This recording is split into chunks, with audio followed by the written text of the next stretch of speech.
everyone, my name is Wanda and I'm with the Alpha Park Library. Welcome to Mini Melodies, or story time aimed for kids ages 3 to 6. So today's story time is all about libraries, and it's actually our last story time until we start summer reading. So I hope that you guys have enjoyed Mini Melodies, and I hope you enjoyed today's video. So take out your lesson plans and follow along.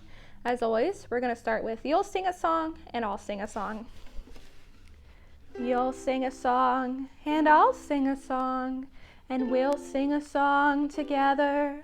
You'll sing a song and I'll sing a song in warm or wintry weather. Okay, let's sing again.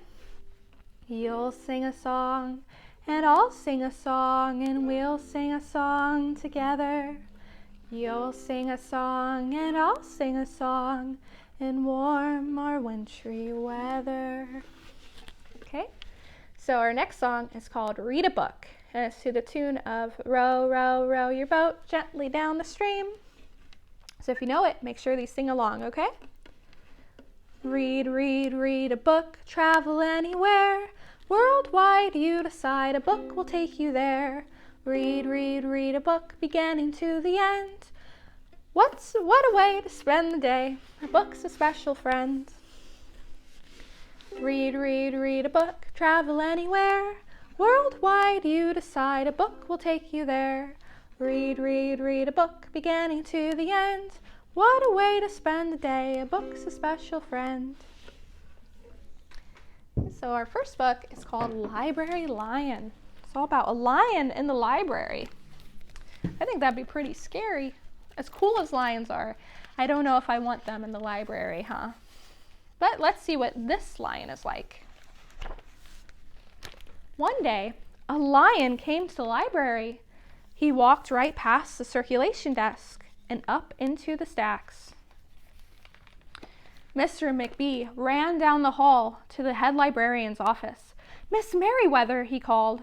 "No running," said Miss Merriweather without looking up. "But there's a lion," said Mr. McBee, "in the library." "Is he breaking any rules?" asked Miss Merriweather. She was very particular about rule breaking. "Well, no," said Mr. McBee. "Not really." "Then leave him be," she said. The lion wandered all around the library. He sniffed the card catalog. That's what we had before we had it on the computer. We had drawers, and you would pull them out, and they would have a bunch of cards that tell you where all the books are. The lion rubbed his head against the new book collection. Then he padded over to the story corner and went to sleep. No one was sure what to do. There weren't any rules about lions in the library. Soon it was time for story hour. There weren't any rules about lions at story hour either. The story lady seemed a little nervous, but she read out the first book's title in a good, clear voice. The lion looked up. The story lady kept reading. The lion stayed for the next story, then the story after that. He waited for another story, but the children began to walk away. "Story hour is over," a little girl told him. "It's time to go." The lion looked at the children. He looked at the story lady. He looked at the closed books. Then he roared very loud. "Roar!" I think he's upset. The story time's over, huh? Miss Merriweather came striding out of her office. "Who is making that noise?" she demanded. "It's the lion," said Mr. McBee. Miss Merriweather marched over to the lion. "If you cannot be quiet, you will have to leave," she said in a stern voice. "Those are the rules." The lion kept roaring. He sounded sad. The little girl tugged on Miss Merriweather's dress. "If he promises to be quiet, can he come back for story hour tomorrow?" she asked. The lion stopped roaring. He looked at Miss Merriweather. Miss Merriweather looked back. Then she said, "Yes, a nice, quiet lion would certainly be allowed to come back for story hour tomorrow." "Hooray!" said the children. The next day, the lion came back. "You are early," said Miss Merriweather. "Story hour is not until 3 o'clock. The lion did not budge. "Very well," said Miss Merriweather. "You might as well make yourself useful." She sent him off to dust the encyclopedias until it was time for story hour. See, he's dusting them with his tail. Isn't that funny? The next day, the lion came early again. This time, Miss Merriweather asked him to lick all the envelopes for the overdue notices. Soon, the lion began doing things without being asked. He dusted the encyclopedias, he licked the envelopes, He let small children stand on his back to reach books on the highest shelves. Then he curled up in the story corner to wait for story hour to begin. At first, the people in the library were nervous about the lion, but soon they got used to having him around. In fact, he seemed very well suited for the library. His big feet were quiet on the library floor. He made a comfy backrest for the children at story hour, and he never roared in the library anymore. What a helpful lion, people said. They patted his soft head as he walked by. How did we ever get along without him? Mr. McBee scowled when he heard that. They had always gotten along fine before. No lions were needed. Lions, he thought, could not understand rules. They did not belong in the library. Do you think he belongs in the library? I do. He's quiet and well-behaved. One day, after he had dusted all the encyclopedias and licked all the envelopes and helped all the small children, the lion padded down the hall to Miss Merriweather's office to see what else there was to do. There was still some time left before story hour. "Hello, Lion," said Miss Merriweather. "I know something you can do. You can bring a book back into the stacks for me. Let me just get it down from the shelf." Miss Merriweather stepped up onto the step stool. The book was just out of reach. Miss Merriweather stood on her toes. She stretched out her fingers. "Almost there," she said. Then Miss Merriweather stretched a little too far. "Oh no, she's going to fall." Oop, she did. There's her feet. "Ouch," said Miss Merriweather softly. She did not get up. "Mr. McBee," she called after a minute. "Mr. McBee." But Mr. McBee was at the circulation desk. He could not hear her calling. "Lion," said Miss Merriweather, "please go and get Mr. McBee." The lion ran down the hall. "No running," Miss Merriweather called after him. He put his big front paws up on the circulation desk and looked at Mr. McBee. "Go away, Lion," said Mr. McBee. "I'm busy." The lion whined. He pointed his nose down the hall towards Miss Merriweather's office. Mr. McBee ignored him. Finally, the lion did the only thing he could think of to do. He looked Mr. McBee right in the eye. Then he opened his mouth very wide and he roared the loudest roar he had ever roared in his life. Roar! Look, he broke a rule by being loud, but that's all he could do. Miss Merriweather was in trouble. Mr. McBee gasped. "You're not being quiet," he said to the lion. "You're breaking the rules." Mr. McBee walked down the hall as fast as he could. The lion did not follow him. He had broken the rules. He knew what that meant. He hung his head and walked towards the doors. Mr. McBee did not notice. "Miss Merriweather," he called as he walked. "Miss Merriweather, the lion broke the rules. The lion broke the rules." He burst into Miss Merriweather's office. She was not in her chair. "Miss Merriweather?" he asked. "Sometimes," said Miss Merriweather from the floor behind her desk, "there's a good reason to break the rules. Even in the library. Now please, go call a doctor. I think I've broken my arm." Mr. McBee ran to call a doctor. "No running," Miss Merriweather called after him. The next day, things were back to normal. Almost. Miss Merriweather's left arm was in a cast. The doctor had told her not to work too hard. "I will have my lion to help me," Miss Merriweather thought. But the lion did not come to the library this morning. At 3 o'clock, Miss Merriweather walked over to the story corner. The story lady was just beginning a story for the children. The lion was not there. He is not coming because he thinks he's in trouble. But he was just helping her, huh? People in the library kept looking up from their books and computer screens, hoping they would see a familiar furry face. But the lion did not come that day.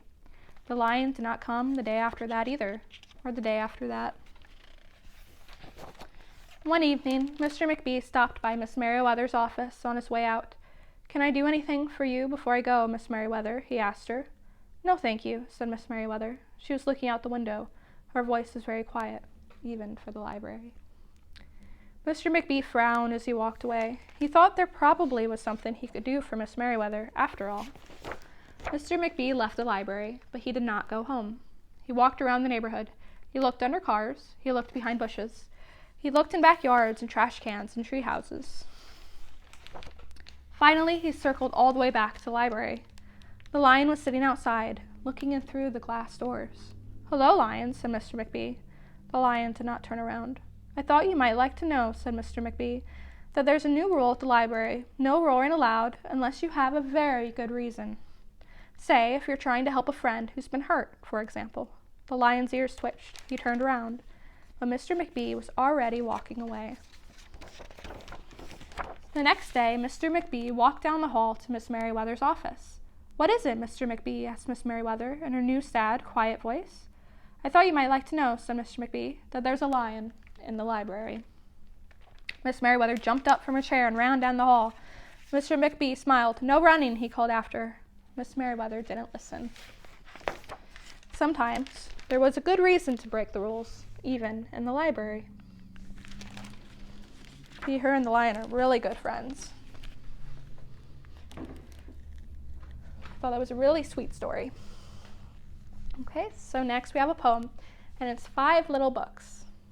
5 little books sitting on a shelf, look inside and see a little elf. 4 little books all in a row, look inside and see it start to snow. 3 little books still on the shelf, can you take one and read it to yourself? 2 little books left on the pile, find one now and read it with a smile. 1 little book, all that is there, found itself a reader who was happy to share. Okay, let's say it one more time. 5 little books sitting on the shelf, look inside and see a little elf. 4 little books all in a row, look inside and see it start to snow. 3 little books still on the shelf, can you take one and read it to yourself? 2 little books left on the pile, find one now and read it with a smile. 1 little book, all that is there, found itself a reader who was happy to share. You can go anywhere with a book to so many different worlds. Think about all the different themes I've done for story time so far. There's so many different themes and different books out there. It's really cool. No matter what you're interested in, I know you can find a book about it. So our next story is called Madeline Finn and the Library Dog. I do not like to read. Not books, not magazines, not even the menu on the ice cream truck. And I especially do not like to read out loud. Keep trying, Madeline Finn, my teacher says. But sometimes I can't figure out the words. Sometimes sentences get stuck in my mouth like peanut butter. Sometimes people giggle when I make a mistake. And I never get a star sticker from my teacher, not even a smiley face. Instead, I get a heart that says, keep trying. I get a lot of keep trying stickers. But I want the star. Stars are for good readers. Stars are for understanding words and for saying them out loud. But I know what else they're for. Stars are for making wishes. So I make a wish for my very own star. I guess wishes take a while because I don't get my star on Monday or Tuesday. Keep trying, my teacher tells me on Wednesday. On Thursday, I say the frog's name wrong. It's Samuel. I try to get away with Sam, but it doesn't work. Friday is no better. On Saturday, Mom takes me to the library. Hello, Madeline Finn, Mrs. Dimple says. She's our librarian. I don't like to read, I remind her, in case she forgot. Oh, I remember, she says, but today we have something special, something you might enjoy. There's a bunch of puppies. Madeline Finn, would you like to read to a dog? I used to do that when I was young. It was really fun to read to a dog because they don't care if you say a word wrong. You just have to keep trying. Mrs. Dimple leads me over to a big white dog. This is Bonnie. Why don't you pick out a book to read to her? She's a great listener. Bonnie is beautiful, like a big snowy polar bear. Would you like to try? Mom asked. Yes, please, I say, but not really loud. At first, I'm nervous. I get the letters mixed up. The words don't sound right. But then I look at Bonnie, and she looks right into my eyes. She doesn't giggle. I feel better. I try again. Halfway through, I get stuck on another word. Bonnie doesn't mind. She puts her big paws in my lap and lets me pet her until I figure it out. After that, Bonnie and I read together every Saturday. It's fun to read when you're not afraid of making mistakes. Bonnie teaches me that it's okay to go slow and to keep trying, just like the sticker says. I still don't have a star, but I can be patient, like Bonnie. Soon it's almost time to read in class again, but when I go to the library, Bonnie's not there. Neither is Mrs. Dimple. Would you like to wait for another dog? The other librarian asks. No, thank you, I say, as politely as I can. Don't worry, Mom tells me later. Bonnie was just busy today. But what about school, I ask. You'll do fine, she says. Just pretend you're reading to Bonnie. On Monday morning, I am very nervous. Madeline Finn, would you like to read next? The teacher asks. Yes, please, I say, but still not very loud. The first sentence goes pretty well. Then I mess up on a word, and then another. I hear someone giggle. But then I think about Bonnie. I take a deep breath and pretend she's right next to me. Next thing I know, I'm at the bottom of the page. I look at my teacher. She has a big smile on her face. I did it. I got my star. On Saturday, we go to the library again. Mrs. Dimple is back. I got my star, I tell her. I want to give it to Bonnie. Well done, Madeline Finn, she says. I think Bonnie might have a surprise for you, too. What do you think the surprise is? She had puppies. Madeline Finn, would you like to read to Bonnie and her puppies? Yes, please, I say, nice and loud. Isn't that so cute? That's why I love dogs. They're very patient and understanding. And if you mess up on a word, they don't care. They just want you to do your best.